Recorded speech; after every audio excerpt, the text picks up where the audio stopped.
Itinuro si Kristo ang tagapagligtas. Tama po yun. Lamang, hindi itinuro ang paraan ni Kristo kung paano ililigtas ang tao. Ano itinuro ni Kristo para ang tao maligtas? Siya niya ang pintuan na dinaraanan ng kanyang mga tupa.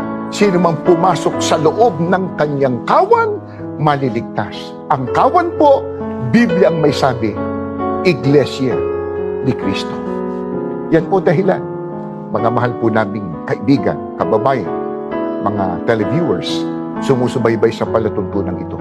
Kung bakit buong pagpupunyagi sa pangunguna po ng aming mahal na tagapamahalang pangkalahatan, kapatid na Eduardo Manalo.